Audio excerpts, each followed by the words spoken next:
Welcome to today's session. My name is Beepsha Biswas, and I am the OmicsLogic Community Manager responsible for daily interaction with thousands of users that are part of a bioinformatics community managed by Pine Biotech. In this webinar, we would like to share with you a few details about a special program we have specifically for those interested in a research project. The program is called OmicsLogic Research Fellowship.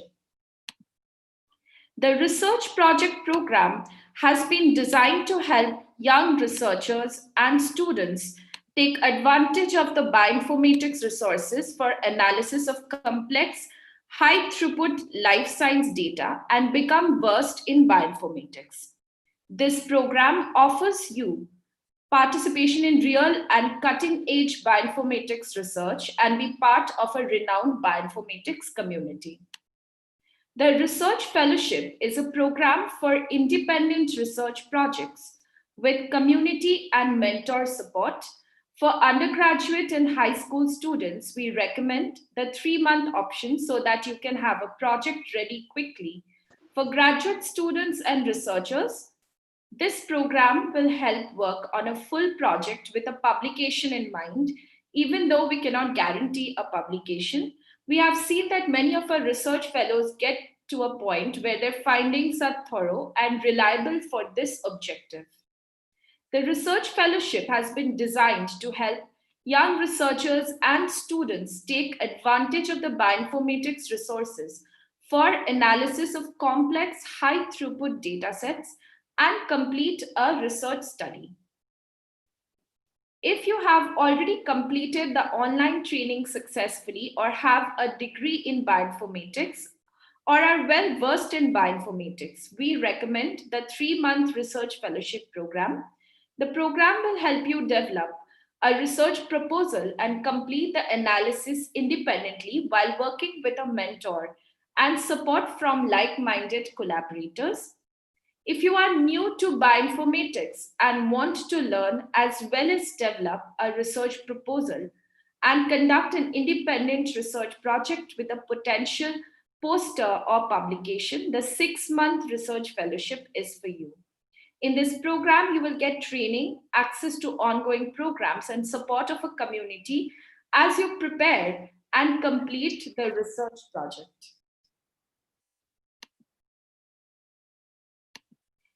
The research project looks at application of bioinformatics to big high throughput omics data. I'll just go back here. Sorry about this. And the second step is mastering the T-Bioinfo cloud-based bioinformatics platform, understanding of NGS data, expertise with biostatistical tools and machine learning concepts for biomedical projects, effective use of functional annotation and biological interpretation tools like pathway analysis, cutting-edge research with supervised and unsupervised multi-omics integration, apply tools to interpret meaningful insights and start your bioinformatics NGS projects. The research areas that we focus on are healthcare, which goes to oncology, virology, neuroscience, and biotechnology, where application of metagenomics as well as bioinformatics in agriculture, computational sciences like data science and machine learning. Now, I would want to walk you through some of the recent graduates of the Research Fellowship Program. In this slide, we have Shrija Chakraborty. She was a student from IIT Delhi and was one of the first students to complete a research project, which was titled Identification and Imaging Potential Vaccine Target for SARS-CoV spike protein based on SARS-CoV spike protein and MERS-CoV spike protein immunological studies.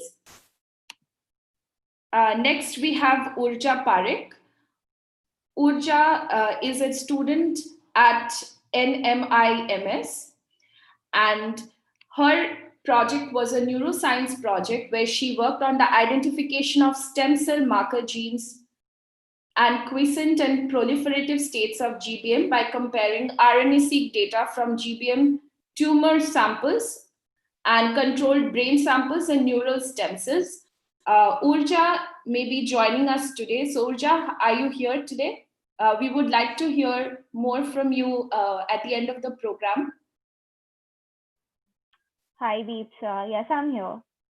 Okay, great. So Urja, we would like to hear a few more words from you right at the end. So thank you so much for joining today.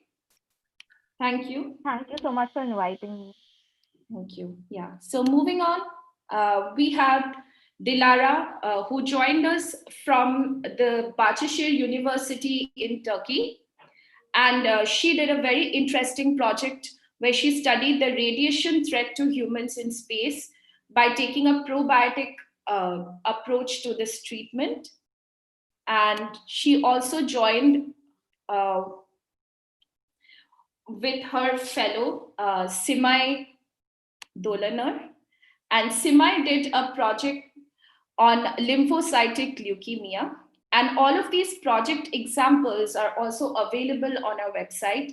And Ela, if you can kindly share the link in the chat box, please. Thank you.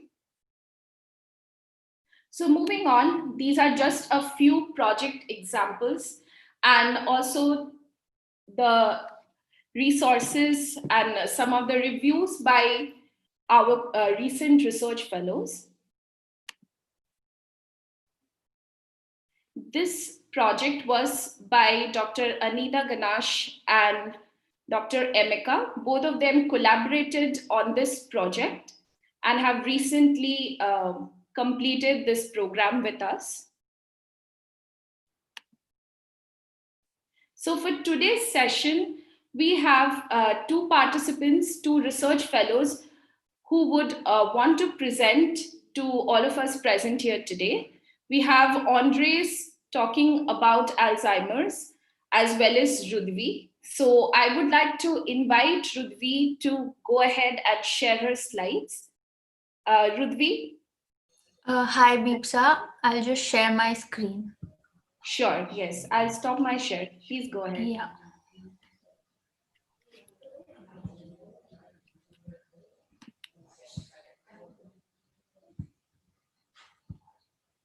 Is it visible? Yes, Rudvi, we can see your slides.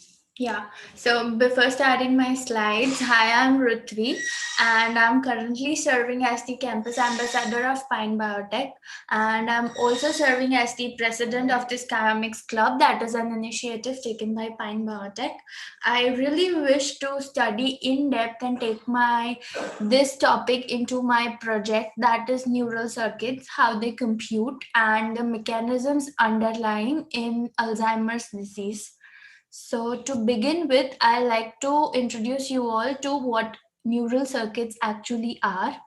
We all know that there are some theses that support that single neurons compute solely and individually, but when group of neurons come together with that synaptic transmissions and synaptic ends attached to each other, they form a network and a connectivity group.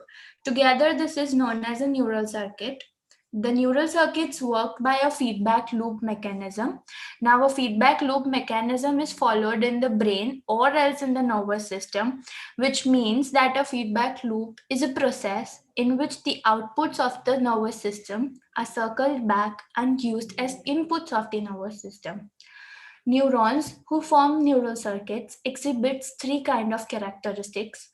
The first one is neurons cannot function in isolation. Second one is neurons are grouped according to function, that is similar kinds of neurons perform same functions are grouped similarly. Third one is synaptic connections define the circuit. The type of synaptic connections define the circuit. By that I mean the longer synaptic connections form larger neural circuits and the shorter ones form a normal or a diminishable neural circuits. There are two types of connections further on. First is very simpler and we all know about, that is axon and dendrite connection. And the second one is the neuromuscular junctions. The specifically neuron muscular junctions helps and allows the motor neuron to transmit a signal to the muscle fiber, which further on causes muscle contraction. On my right side of the slide, I hope you can see my cursor. I have put a picture of a small part of neural circuits and how a neurons interact with each other. The points highlighted shows the firing and the synaptic ends by which the neurons are connected to other neurons. Moving on, the neuron, talking about specifically the neural circuit. In this slides, I would like to talk specifically about the cortical circuits and the hippocampal circuits. Talking about the cortex, neocortex is a part of cerebral cortex which is mainly associated with intelligence and attention. Also, neocortex has a specialized type of cells that is known as pyramidal neurons. These are triangular shaped bodies, and their main function of them is to transform synaptic inputs into a patterned output of action potential. Talking about neocortex, it has six layers, namely molecular plexiform layer, external and internal granular layer, external and internal pyramidal layer, and the last one that is multiform fusiform levels. So together, neocortical neurons play a main role in neural circuitry because they are associated with attention and intelligence. Moving on how a neuron works and process information in the whole circuit, this whole phenomena works on a Nernst equation, the formula I have stated right over here, in which a Nernst equation and the phenomena it allows to follow make sure that ions move on the either side of the membrane equally in such a way that they can balance out the diffusion of the ion, and hence the electric forces are also balanced. Talking about neuronal signaling helps us in many ways, also a neural circuit, because it explains how one type of electrical signal, that is the action potential, allows information to travel along the length of a nerve cell, and how other types of signals, that is both electrical and chemical, are generated at synaptic connections. Neural signaling further also helps us in tracking the flow of information. The two types of potential channels, that is graded potentials and action potentials, help in neuronal signaling. Talking about graded potentials, they travel over short distances, and the main mechanism activating the graded potential is mechanical gated channels. Mechanically gated channels are especially present in sensory neurons. Talking about action potential, these are activated by voltage gated channels, that is the sodium potassium channels. Moving on properties, every neural circuit have these four basic properties, namely feedback, that I already explained, that every output of the neural system is taken as an input of the other neuron system. Talking about degeneracy, by degeneracy, the neural circuits that examine degeneracy allows the same outcome or the same function to be served by a group of different neurons. Talking about competition, the neurons or the axons which have small scale output and do not function that efficiently are eliminated in the development of nervous system. And talking about modularity, it permits an organism to process a new output without involving a whole of the novel circuit from the scratch. So my two questions I would like to put over here is, what is the nature of attention and how does it enable the initial encoding of the memory throughout the neural circuitry involved in memory storage? Now we all know that when we pay attention, there are certain kind of memory cells and grid cells that are present in our brain that form a specific pattern when we pay attention to something. So, what is the nature of this attention and how this encoding of the memory takes place? The second question is, how does brain neural circuits generate rapid and unexpected actions? Like, what is the underlying mechanism beneath this? Specifically about Alzheimer's and memory circuitry, There have been many research and papers stating that at the early onset of Alzheimer's, the neural circuits are destroyed. And these neural circuits are destroyed because of the many reasons we'll discuss ahead. This slide particularly shows the four types of different views of the brain neural circuits. The first one, that is diagram number A, is the lateral medial view showing the hippocampus and parahippocampus gyrus region, that is in the temporal lobe.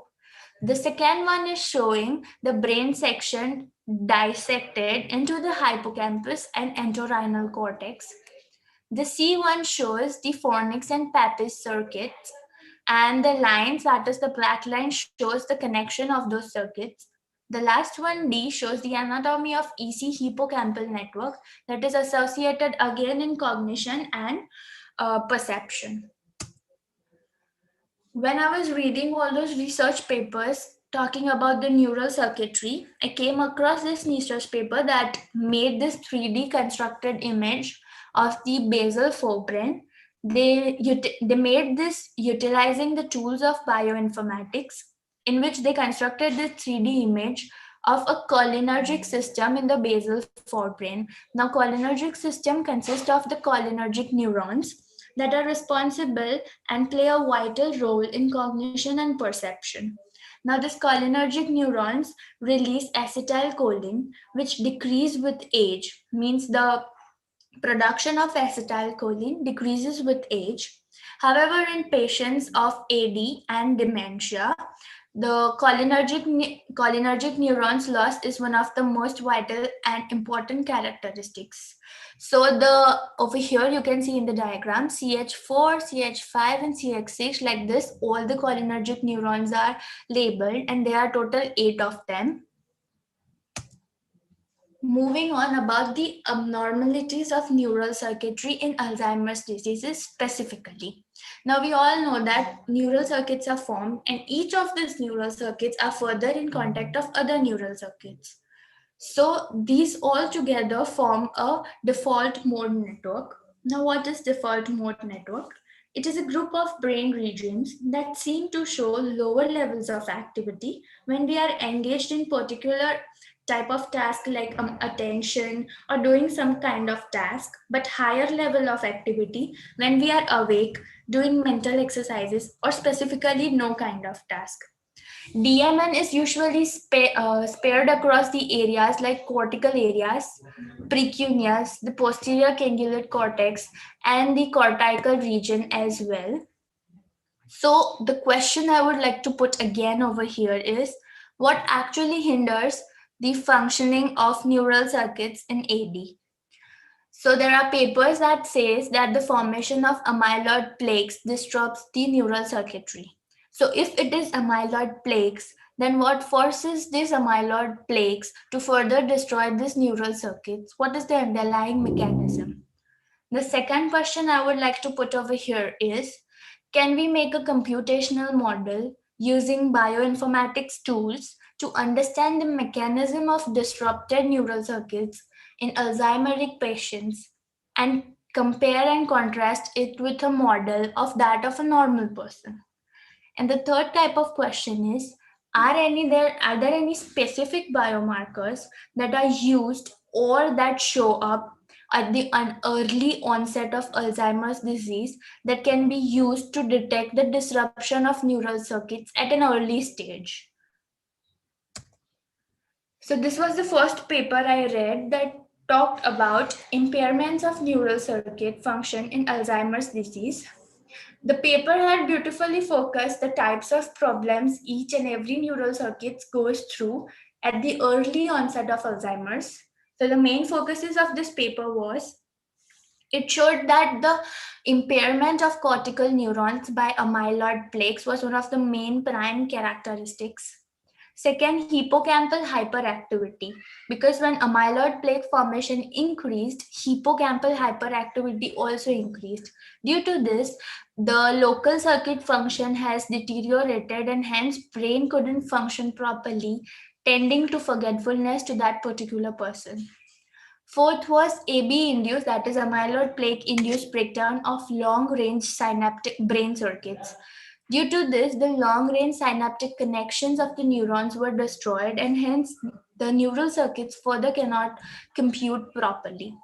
The fifth part that we'll discuss at the end of this slide was about the therapeutic mechanisms that are used using machine learning and deep brain stimulation to treat Alzheimer's disease, and how far have they been worked.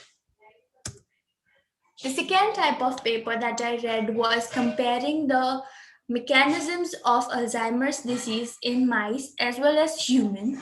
So the prime focus of this whole paper was the hippocampal hyperactivity. Some say it is a cause and some say it is a consequence. So researchers and scientists are still yet to find a answer to this question, that is hippocampal hyperactivity a cause or a consequence, because we all know that hippocampus is a region that plays an important role in learning, memory and cognition.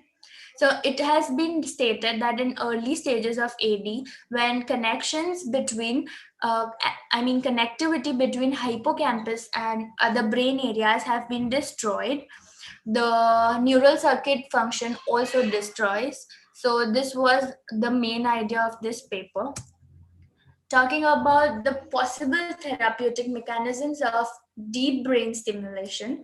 So, scientists and researchers since the past decade have been trying to resolve and have been trying to attain the therapeutic mechanisms for treating Alzheimer's.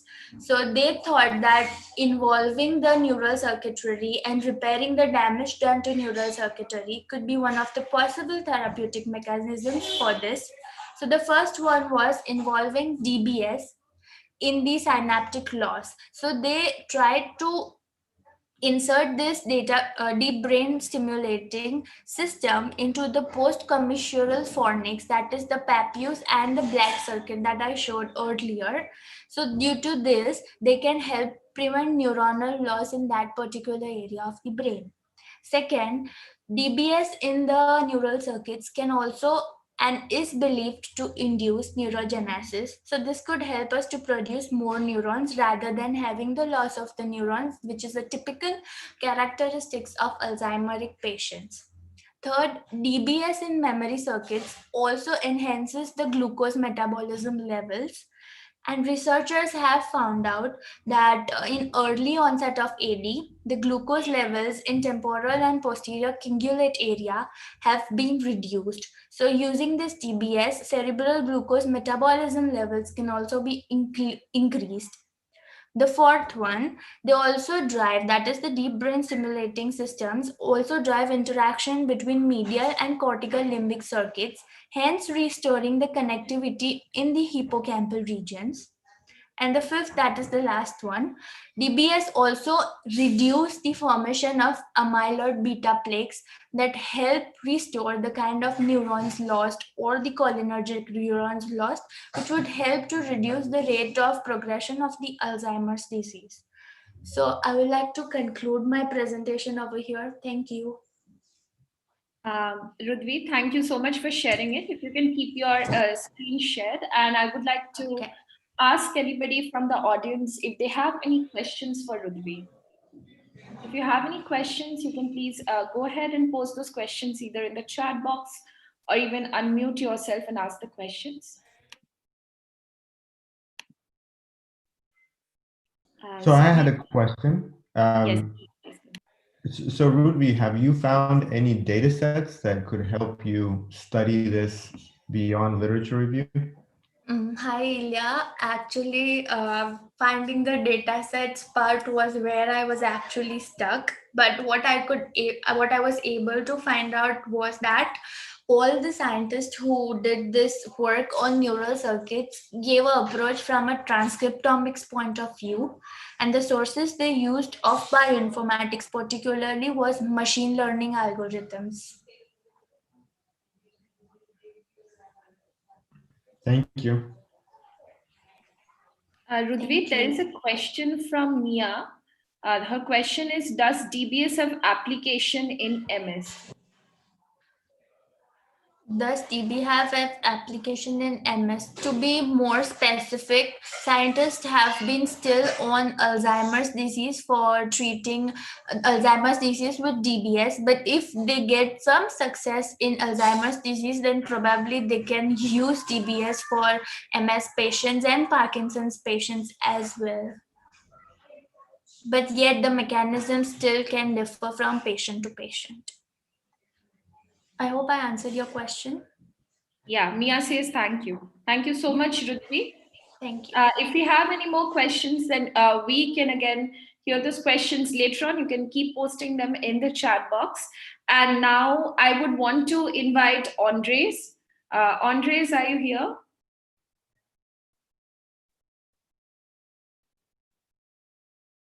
Hi, Andres. Okay, yeah, we can see Hello. your screen. Yes, hi. So Andres is presenting next. Andres, please go ahead. Yeah, so hello. I hope that you're all having a great time. So my name is Andres and I'm a high school student from Mexico City. And I am currently doing the OmicsLogic Bioinformatics Research Fellowship. I am interested in studying how long-term coding RNAs mediate neuroinflammation in Alzheimer's disease. So first, what is Alzheimer's disease? So Alzheimer's disease is an irreversible progressive brain disorder characterized by memory loss and cognitive deficits, and it is also the most common cause of dementia. And I think that it is the sixth leading cause of death in the US. So what are the pathological hallmarks of Alzheimer's disease? So Alzheimer's disease is characterized by the accumulation of extracellular beta amyloid deposits, which later lead to the development of senile plaques. And this has been shown to disrupt the communication between cells, thus causing the activation of immune cells. And these immune cells then trigger an inflammatory response. The other pathological hallmark of Alzheimer's disease is a hyperphosphorylation of tau protein, which can lead to the development of intracellular neurofibrillary tangles or NFTs. And these tangles they lead to the blockage of the neuron's transport system, which can lead to microtubule structures collapsing. And these structures, they basically constitute like not the network, but the way through which neurons get nutrients. And so as they collapse, this can result in neuronal death. And so both neurofibrillary tangles and amyloid beta accumulation are widely recognized as the core pathologies of AD. And until like 10 years ago, it hadn't been shown how they were linked or how they related to one another. But scientists started to realize that neuroinflammation, so an inflammatory response, was very like it was there was a huge increase in neuroinflammation in the brain in patients that exhibited cognitive deficits caused by Alzheimer's disease. And so like scientists currently believe that neuroinflammation could provide the link between the development of senile plaques and the development of neurofibrillary tangles. And so scientists believe that this inflammatory response could constitute the third core pathology of Alzheimer's disease. And so like what they believe is that the accumulation of amyloid beta leads to the activation of this inflammatory response, which then exacerbates the development of neurofibrillary tangles, which later leads to neuronal death, thus causing cognitive deficits in the development of clinical dementia. And so now I will talk a little bit about this inflammatory response. So the inflammatory response in Alzheimer's disease is mediated by microglial cells, which are actually immune cells, and they are the brain's resident macrophages. And these cells, their function is to remove damaged neurons and debris in the central nervous system. And as I mentioned previously, it has been shown that the accumulation of amyloid beta deposits, which later lead to the development of senile plaques, leads to an increase in the activity of microglial cells. And so when microglial cells become activated, they can adopt either one of two states. Uh, they can adopt the M1 phenotype, which produces a pro-inflammatory response, or they can adopt the M2 phenotype, which produces an anti-inflammatory response. And so most patients that exhibit, that develop Alzheimer's, they have been shown to develop neuroinflammation. And so these chronically active microglia, as I mentioned previously, as they adopt the pro-inflammatory phenotype, they exacerbate both amyloid and tau pathologies. And they continue to they produce this inflammatory response by excreting cytokines and ROS, so reactive oxygen species. And these of course can damage neurons and thus increase it can lead to neuronal death and thus result in cognitive deficits. And because of these, activated microglia, they correlate with Alzheimer's disease. Um, as I mentioned, they can adopt either one of these two phenotypes, or the M1 phenotype or the M2 phenotype, but it has been shown that it isn't as polarized as this image, so it is more of a spectrum. And so I am interested in doing a transcriptomic analysis as to how to explain the variability between microglial cells according to the phenotype that they exhibit, and to see whether it is as polarized as this image, or is it really more of a spectrum, and then to be able to identify whether the activation of pro-inflammatory microglia can in fact really lead to the further development of cognitive deficits in clinical dementia. And so this leads to my scientific question. My research proposal. So understanding the transcriptomic differences that underlie the variety of phenotypes along the M1, M2 spectrum could allow us to identify therapeutic targets that mediate microglial activation states and neuroinflammation in Alzheimer's disease.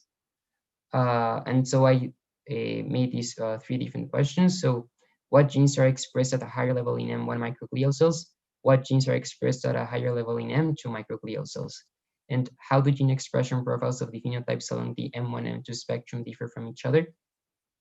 Then could certain transcriptomic differences be used as novel biomarkers to diagnose Alzheimer's disease and or map the progression of the disease? And as I mentioned at the beginning of my presentation, I am interested in long non-coding RNAs.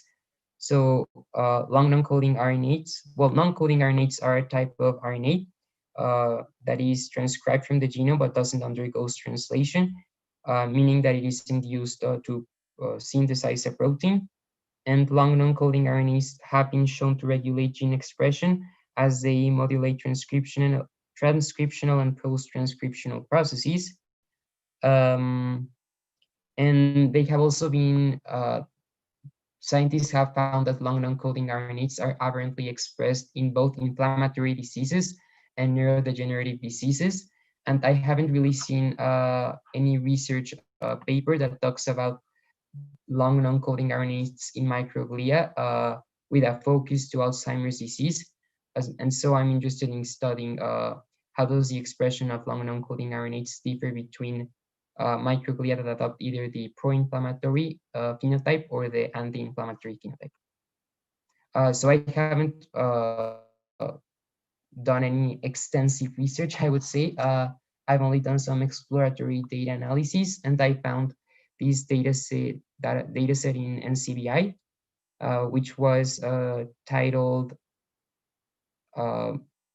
Transcriptomic Profiling of Microglia and Astrocytes Throughout Aging.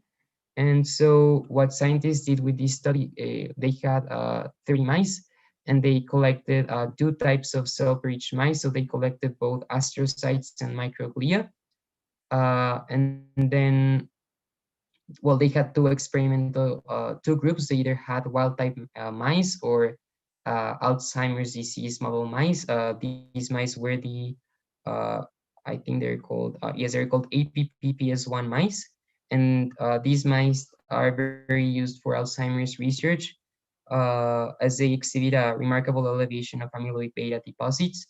And so I thought that these data set would be very useful for what I want to study, because it will allow me to see how higher levels of amyloid beta deposits influence the expression of microglial cells, and to see whether these higher levels of amyloid beta does in fact correlate to the expression of genes associated with inflammation and inflammatory responses. However, I also know, well, Ilya noticed really that they used poly-RNA sequencing, and so there will be an overrepresentation of coding regions and coding mRNAs in their like their data set, and so this data set isn't really useful for studying long non-coding RNAs. And while I perform these PCA analyses in here, and of course, I mean, this graph doesn't really tell you anything except that microglia and astrocytes have really different expression profiles. But like you would expect that regardless of whether they are from wild type mice or AV mice, simply because they are like a different type of cell. And so what I did next was to, oh wait, I think there are some questions.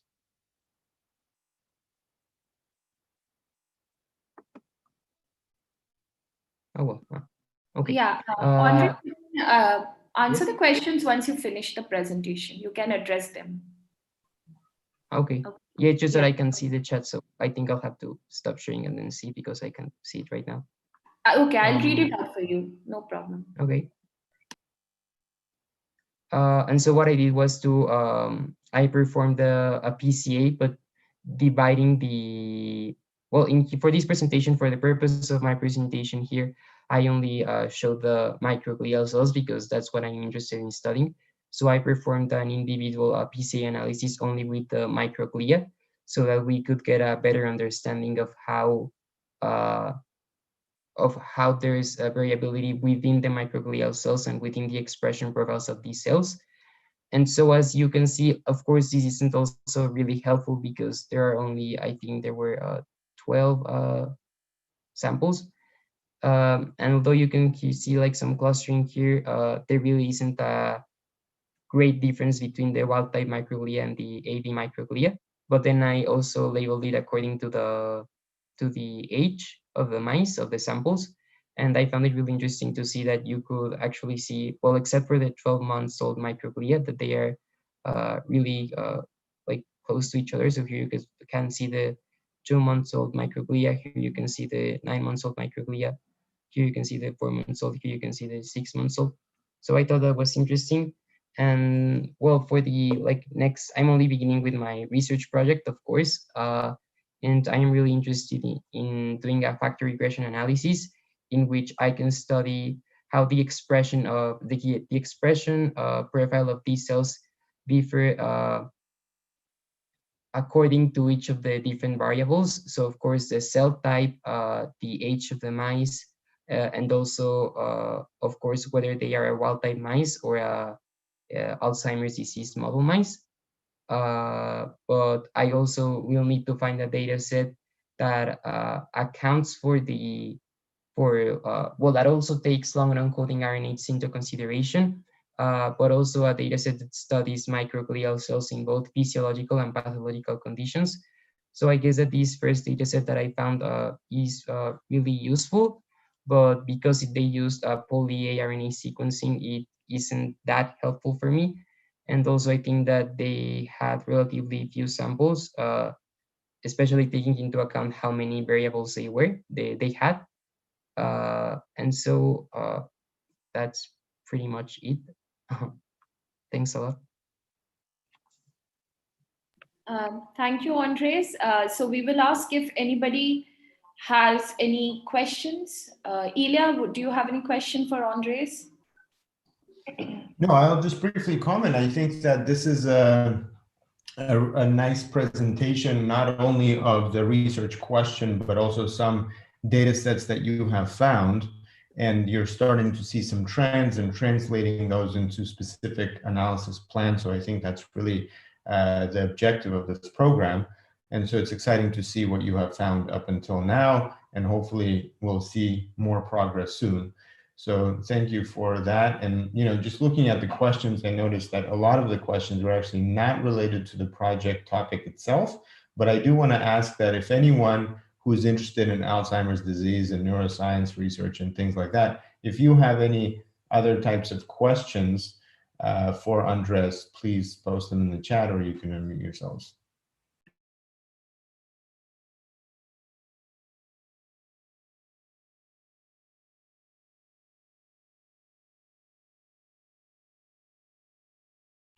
So thank you so much, Andres. Yes, Abdul, you have a question? Yes, please go ahead.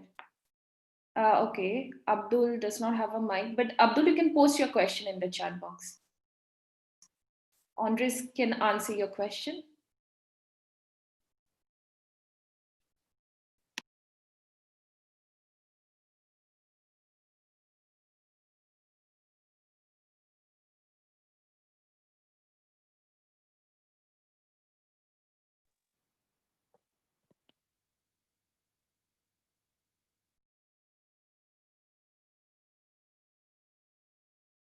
And maybe in the meantime, as people are asking about the program itself and how to register and things like that, we will address those questions towards the end of the presentation today. So let's just try and figure out if we can have a discussion about Alzheimer's and the projects that have been presented.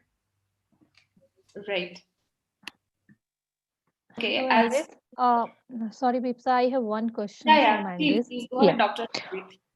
Okay, so Andres, I mean, I have already looked at your PCA plots, and because you compare some of the clinical phenotypes of the samples with the results of these PCA plots. So, beside, I think how many clinical phenotypes that you have found, according to, if I'm looking at just pattern without just you forget about the clinical I mean exactly the clinical phenotype that you have representing here. Can you tell me how many other clinical phenotypes that you have found in this particular data? I mean, in terms of like clinical, what do you mean with clinical phenotypes exactly? Clinical characteristics of the, I mean, these samples. Like they have already, you represent these are wild type and other Yeah, class, so right? I mean, they use two types Astrocytes, yeah. of mice. So they had the wild type mice and the Alzheimer's disease mice. And also like the other variable was the age of the mice, as I showed, and also the type of cell that they were studying. So whether it was a microglial cell or an astrocyte. But in terms of the actual phenotype, so yeah, as you said, the clinical phenotype, I don't think that they accounted for that in the data set. At least I don't think Okay, so so. even based on the age group, I mean, you have like already divided. You have taken their already the time they have provided. I think they can be further, like you can actually make groups like, young, then you can actually then adults, and then older one. I mean, you can even make subgroups like 2 and 4 month as a younger group, and then you can actually make an intermediate adult group, that is I think 4 month. Then you can actually like 12 month, it's very late, I mean it's like a 1 year, right? So that could be older group. So you can actually divide these clinical subtypes into the another groups. It doesn't matter, like already they have if provided like number of the groups, like age group could be varied from 1 month to 12 month or how many. I mean you can further subdivide it and make other groups as well. Okay. So then I think then you can compare exactly which microglial astros or the astrocytes actually represented by with this data can be represented. Okay. Yeah, Based I on the really first you haven't. can, I'm sorry. yeah, you can go ahead. I mean, No, like I really haven't studied any of that in terms of like categorizing my data according to, as you mentioned, this clinical phenotype. Mhm. But as you mentioned, I found it really interesting that you could actually see in the PCA that, I mean, of Mhm. course, that could even be like overinterpretation, but the fact that, and also Mhm. because they had really few samples, but the fact that the mice that had the same age, they were relatively close in the PCA. Mhm. So yeah, I mean, I think that like by studying the gene expression and how it varies in an age dependent manner, it would be interesting to study like how it varies and to be able to categorize the phenotype according like so in the AD mice according to how the disease starts to progress. Okay, so because I believe, especially if we talking about Alzheimer, it would be more prone to the older people, right? Hmm. So that's why I'm saying that first we should, I mean, divide these groups into like different age groups, not just the age group, just making like one as you can include some particular time period as younger group, then you can actually as adult group, then older group, and then you can actually look into exact how, I mean, how microglial are actually can be uh, I mean their pattern is different in comparison to the different age groups, and then you can find out the specific transcriptomic signatures. And I Okay. would just add to that that there's actually two distinct types of Alzheimer's disease. One is for older people called old, like late onset Alzheimer's, Mhm. and another one is for early onset Alzheimer's. So I think they just represent two different diseases, really. Yes. Okay. And actually, what you just mentioned is really interesting because there had been this case in Colombia, I think it was, where this family, they always had this mutation in which they started to develop Alzheimer's disease when they were like 40. So it was really early onset. And there was this woman who everyone expected that she would develop Alzheimer's because they had this really, really aggressive sort of mutation that led to the development of early onset Alzheimer's disease. And so when she was 70, she still hadn't developed any cognitive deficits or any signs of dementia. And so when she died, she donated her brain and they started to study it. And they realized that she had like this like crazy amount of amyloid beta deposits, like horrible amount of like it was full of amyloid beta, but she didn't have any like signs of a, a neuronal death, which has led scientists also to believe that maybe there is an intrinsic resistance against amyloid beta, and so certain patients will produce an inflammatory response due to these deposits, but then others will have like a higher resistance per se. Well, not exactly. This is just like a hypothesis, which might lead to some patients like not developing clinical dementia as early.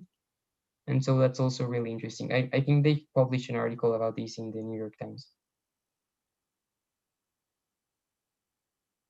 Okay, so thank you. I think it looks an interesting problem. In fact, within just with this only running when we are running a PCA, so it representing some pattern. So we can actually then go beyond to understand and identify some specific transcriptomic signatures, and then we can look into whether those specific transcriptomic signature able to discriminate these groups of the samples. Hello, Mhm. testing, 1, 2. Is it working? Okay, so I think thank you, Andres. I think Is it working again? Mercy, and I hope that's how you Did you pronounce have it. any question? Yeah, we got a So she question. said you can also compare the mouse age group to the human age group by comparing the physiological development. So yeah, I believe that that Mhm. would be really interesting to do. But I would, of course, first have to find a data set with this information. And of course, with humans, it is much more complicated because most of the time the tissues that you have available are from postmortem, well, like after the patient is dead, so postmortem samples. And so, of course, it will be really interesting to study, but at least from what I found, it's somehow much more difficult to find these data sets. but I will look for them. Hello? Yeah, Yes. we can hear you. Oh, you can hear me. Fantastic. My question. See, I didn't come into this course of regarding my university, study. Now, I just came from interest and just put a personal development. I wanted to learn more about bioinformatics. That's my area of interest as a career. I would like to express. However, I have a paper to do coming up, and it's about Alzheimer's. What a coincidence! And I wanted to maybe to reach out to possible fellow members within this call if I could maybe discuss further about the disease itself and get your insight and hopefully and gather some notes to develop me more about of the topic itself, if that's okay. Yeah, hi Abdul. Yeah, I think that's a great idea, and we are kind of going to discuss a resource that we have developed, which might be beneficial for you. So just wait for some more time, and we'll be discussing that and also the possible things that we can do together. Great, fantastic. Thanks so much. Thank you so much, Abdul, and thank you so much, Andres. It was really a great presentation. Now, I would like to invite Ilya to explain to you how the research fellowship program works and the project process. Ilya, over to you. Yes, thank you, Bipsa. I will just briefly explain because I think a lot of people have this common interest in having a project that could be developed. And a lot of people struggle with how to actually develop a project that is interesting and impactful, and what are the specific steps involved in such a process. So as you have seen today, we've seen Rutvi's and Andre's presentations. Both of them started from an in-depth overview of different types of articles in the public domain. So one of the common things that you will find, the different types of literature that you will find related to a particular topic could be review articles, they could be primary research articles, they could be different types of databases and kind of accumulation of different types of resources that people review. So in that process, I think that it's important to sample both types or all three types. And as you do that, you will notice that in many areas, and specifically in an area like Alzheimer's disease that is not clear cut, there's a lot of open questions, you're likely to identify what are the topics that have significant gaps or maybe unanswered questions and even controversy and debate. So a good example in Alzheimer's disease is the accumulation of amyloid plaques, where people think that maybe that's the cause, other people think that that's the result. No one knows really whether just addressing that issue, you're treating the symptom or the actual disease. Another good example is, in general, whether mutations or gene expression patterns or epigenetic variation is really what is the primary source of different types of disease developments. So there are many open questions in Alzheimer's disease and neurodegenerative diseases in general. And once you've identified those, then you go through the process of defining your question or hypothesis. And that's an important part, because when you just initially kind of have a question, it's likely to be non-specific. So it's likely to see people that say, well, I want to study the development of Alzheimer's disease, or I want to study the treatment of Alzheimer's disease. And as we've seen in today's presentations, those questions are too general to answer. They are being answered by thousands of different projects and thousands of different more specific questions that need answering to move forward in those kinds of directions. So that process is very important. And as we think about that process of literature review, I want to give you a couple of examples of the specific steps that you will likely go through as you develop your project into a research, especially using bioinformatics or using data. So as I mentioned, the first step is framing the problem, and that's done through literature review like we just saw. The second part is many questions cannot be answered because data is not available. And to collect the data and to identify the data set that clearly elucidates that specific problem that you're trying to focus on is a process of reviewing a lot of available data sets. So for example, in the case of Rutvi, she mentioned that she hasn't found the data. She just knows what type of data she would be looking for, which is transcriptomic data. In the case of Andres, he mentioned that he found several different data sets. Those different data sets contain different samples, different groups of samples, different clinical phenotypes. Some of them come from cell cultures. Some of them come from mouse models. Some of them come from real patients.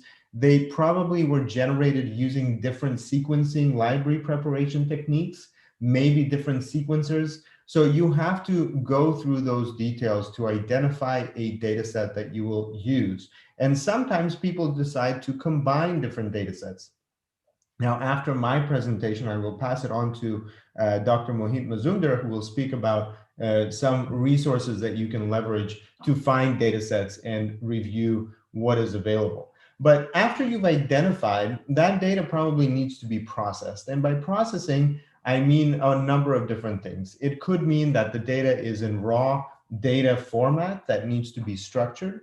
It could mean that the data has to be normalized or scaled. It could mean that the data has to be changed from, for example, from some kind of an array ID for your gene IDs to maybe ensemble ID or common gene ID. So you have to transform that data, and that's an important part of data preparation.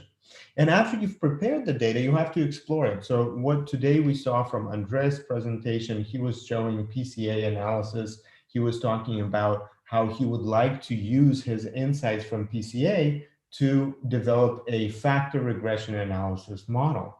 And so that process of exploring the data means several different things. It means that we're looking for patterns like outliers. So if I have some technical issues with samples, I might not necessarily want to use them in my analysis downstream.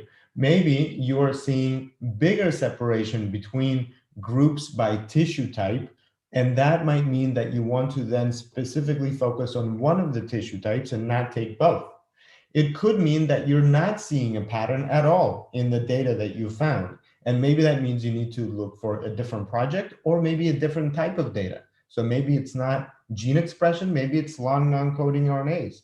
Maybe it's not expression at all, maybe it's mutation variants. Or maybe it's neither one of those. Maybe it's the regulation part, maybe methylation of DNA, or maybe it's the histone modification, right? So there's many different questions that you can come up with as you explore the data. And then finally, you go through an in-depth analysis. That means you've chosen a statistical model or maybe a machine learning model to identify some patterns, and then those patterns need to be explained, need to be biologically explained. And so when we go through the process of in-depth analysis, that combines the analysis using statistical and bioinformatics tools, but also it combines biological mapping and interpretation. So how do you map the differentially expressed genes onto pathways? How do you understand the meaning of gene function through gene ontology and through pathway analysis? How do you also fit it in to how people interpret disease? So what today we saw from Rutvi are these signaling networks. So signaling networks is an attempt to piece together the puzzle, individual pieces that we might observe in different tissues, in different cell types, into these signaling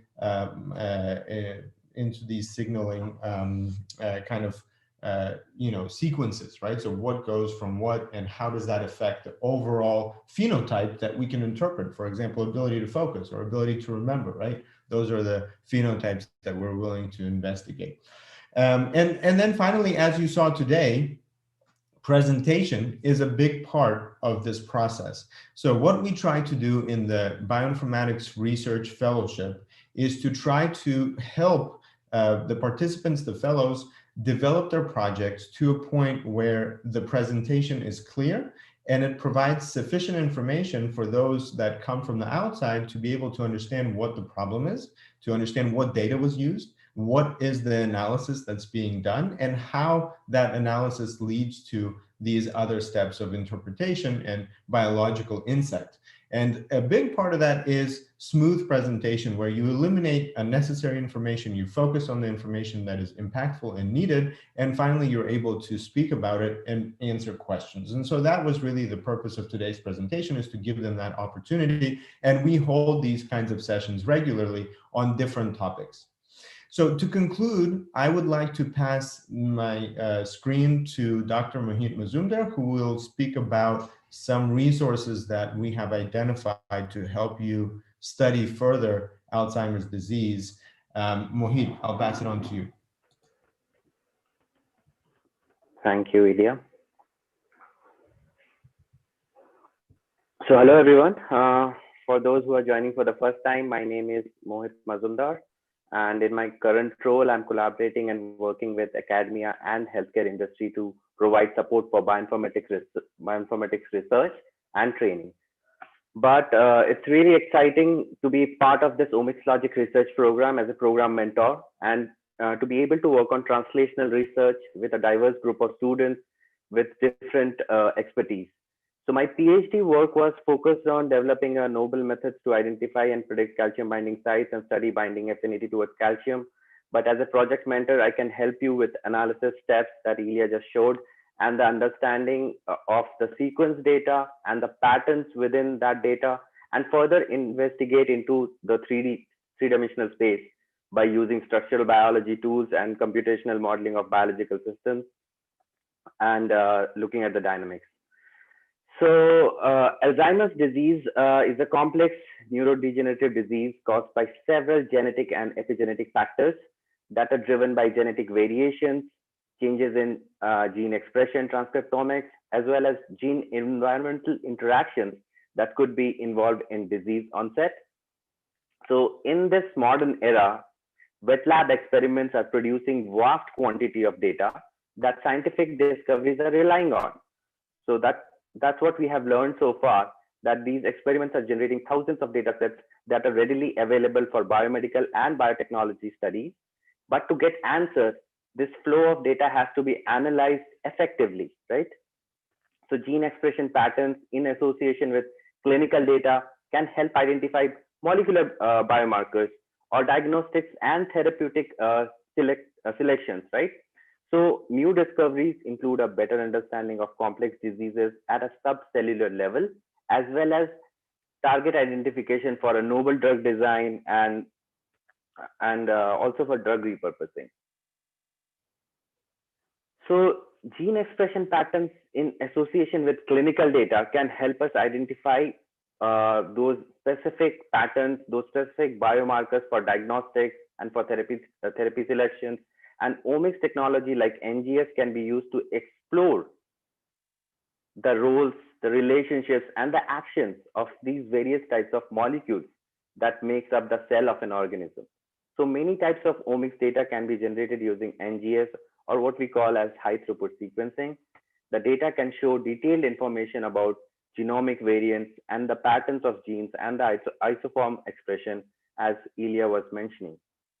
So the recent progress in this high throughput technology and this omics era, where we are collecting these volumes of data, and one of the purpose of this entire experience of doing OmicsLogic research is to be able to explore that data and to be able to come up with research questions by seeing how experts are doing it.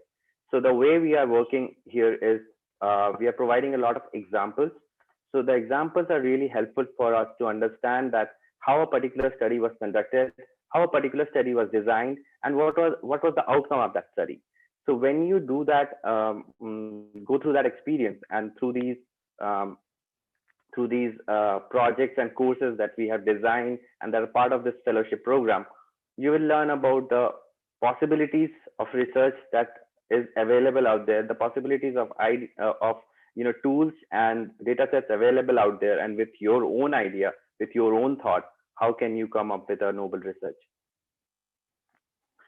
So talking about the resources, if you want to find resources about Alzheimer's disease, and I'm going to share an article which explains all of this in a stepwise process.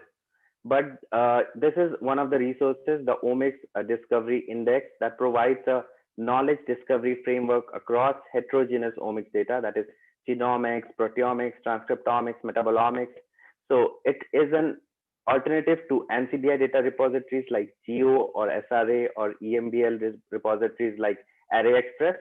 So this platform is easy to use and find data sets on Alzheimer's diseases.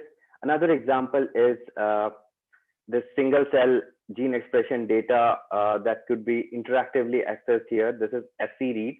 So it's a single cell database for Alzheimer's disease. And you can find data, across major brain cell types by identifying transcriptionally distinct subpopulations, include those associations with pathology and characterized by regulation of inflammation, neural survival. So those are like some of the features that can be thought of, and in the context of single cell transcriptomics data. So the resource that I've been talking about is about finding omics data to study Alzheimer's disease that we have accumulated, but it's a combined effort of a team. So here, Andreas and also Mark, Ilya, Dr. Harpreet, myself, all of us have contributed. Deeksha have contributed to for this article that kind of explains where to start from and what all is being going on and what is being identified at a very high level. And then you will find a lot of links to these articles where these concepts and discoveries have been mentioned. And also you'll find case studies where you will get an idea of what this data has been, what was the outcome of this kind of analysis coming from this kind of data. So next, there is a section on data repositories where you will find different links that you can go directly visit and see and find the data yourself. And these projects that are available out there kind of gives you an explanation of the number of cases, number of patients, and the cohort, and all those informations you'll find within these data sets. And then you will find example data sets that are available out there, and also that our interns here, Andres is working on, Mark is working on, and also we have Ruthvi, who is interested to work on some of these data sets. And we also have Urja today along with us, who just finished a project on glioblastoma and now have some interesting research ideas. And she's also completing a research article or a publication for the same. So let me share this link with all of you if it is not already being shared. It's in the chat box, Dr. Mohit. All right. So this is the link. And to answer Abdul's question, so the way research fellowship works is that we have a group of people who joins us after finishing our training. So initial part is the training, and if you are already trained, the second step is it's kind of pretty simple. And why it is simple? Because the research itself is quite complex, so the steps are very simple. So you just have to fill up a form when you join the fellowship program, and then we have meetings with you to discuss the possibilities of doing this research with mentors and faculty. And then we move on to a stepwise way to conduct that research and to come up with outcomes and to be able to present. So this happens with independently and also with a group. So there could be faculties involved in it, there could be researchers, there could be scientists who are part of our community. So it's being a part of this community and to explore and to do research in collaborations and with the help of the tools and also the tutorials, everything is available. So it could be an easy process to follow, and we could achieve a lot of things in a short period of time. So with this information, I would like to pass it on to Deepsha first to talk about the registration process and how to do the registration. And then maybe Urja can add a few words of her experience and what she's planning to do. Thank you. Thank you so much, Dr. Mohit. So I wanted to first go ahead and introduce everyone to a few of the project examples which I was talking about earlier, and as all of our research fellows has shown today, and as Ilya and Dr. Mohit has been talking about, this is an internship process which is guided by our mentors. So here are a few project examples. So this first example is the one which I showed you from Shrija, where she collaborated for identification of a target vaccine for SARS-CoV-2. And you can also see Urja's project. Similarly, we have a lot of projects from our research fellows as well as even high school students who have participated in our program. So if you would like to review the project, I will be sharing the link via chat. And now, as Dr. Mohit has been talking about the registration for the program, and we also received all of these questions. So if you are looking forward to register for this program, it is available at fellowship.omicslogic.com. You can go to this link and register. And we also have training programs which help to build you up right from step 1 to reaching to the level where you can actually go ahead and work on your own research projects. 2 of such programs are the OmicsLogic Data Science program, which we have just started in this week, which is the 12th of January. We have had 2 introductory sessions, and it's still open for registration, especially for anybody who is more interested in learning about data science and application of machine learning. This will be a 1-month program. And if you are going to go for an advanced license, then you can also work on your own research project. And the second program that we have is on infectious disease, which we are going to be starting on January 29th, along with Noguchi Memorial Research Center, which is in the University of Ghana. And these are the 2 programs that are upcoming. If you are interested in joining the programs, you can check these pages out, and as well as reach out to me, because I believe that there are a lot of links in the chat. So in case you miss anything out, we will also be sending you an email with all of these links that you can access. And the other thing that I wanted to point out for all of you who are just starting, say, a program with us or are looking forward to start a project, we have a lot of example projects that you can actually take a look at before you go ahead and devise a project of your own. So few of those projects which we have just introduced is this project on COVID-19 that you can take a look at. And this project is typically a free project that you can register on Edu Bioinfo. If you already have an account on Edu Bioinfo, you can go ahead, register for this project and start taking this project from here. We also have a project on the molecular signatures of liver cancer.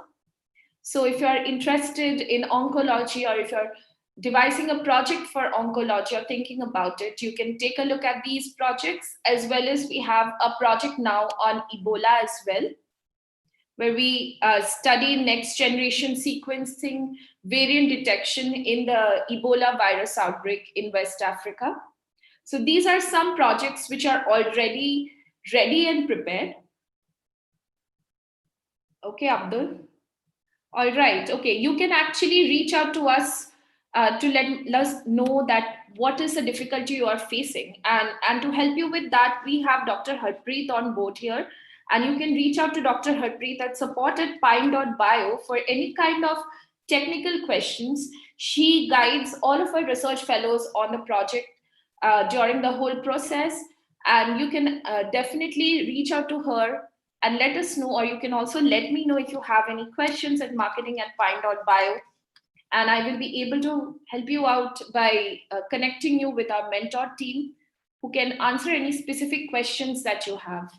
So Abdul, you can email Dr. Harpreet at support@pine.bio. Oh, I appreciate that. Help you. Yeah. Okay. Thank you so much, Abdul. No, thank you, because I wanted to speak to someone about it, and I'll reach out. Thank you so much. Yeah, you're welcome. Yeah, so we always have a support team who are here to help you out during this entire project process. So, right when you begin studying these through the various asynchronous courses that Dr. Mohit has been showing, and I know that most of you have already gone through some of the projects and the courses which are already here. But in case you haven't, once you're going through the asynchronous materials, they first help you to learn about the logic of analysis, how to prepare your files, where do you go to look for these different data files. And one resource that I definitely recommend everybody to check is our blog. We keep on posting, like the Alzheimer's project. We have several other resources on virology and many other like Alzheimer's right now, and other resources as well on our blog. So you can take a look at these free resources, and I hope that that would be helpful to a lot of you. So now I would like to invite Urja to share her experience and talk about her project and her future plans with her project. So Urja, if you would want to go ahead, I'll keep the screen shared on your project. Hi, thank you so much. Yeah. Okay, Okay. great.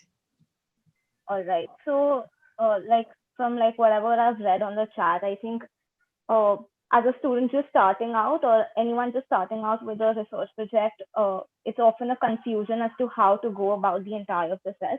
So I'll just put it into context with my own project. So you need to know what exactly are you interested in, and since this program is related to Alzheimer's, then you need to focus on a very specific area of Alzheimer's because it's such a vast topic and there's so many aspects to look at. But when I was initially doing my project, I was working on a type of brain cancer called glioblastoma multiforme. And that particular brain cancer is associated with a very poor prognosis, which is after treatment, the patients can only survive up to 15 months.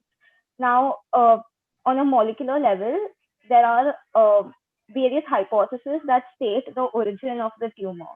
So what I wanted to explore was how the glioblastoma stem cells, which is a stem cells found in the tumor, differs from normal neural stem cells present in the brain, for which I did a RNA-seq analysis.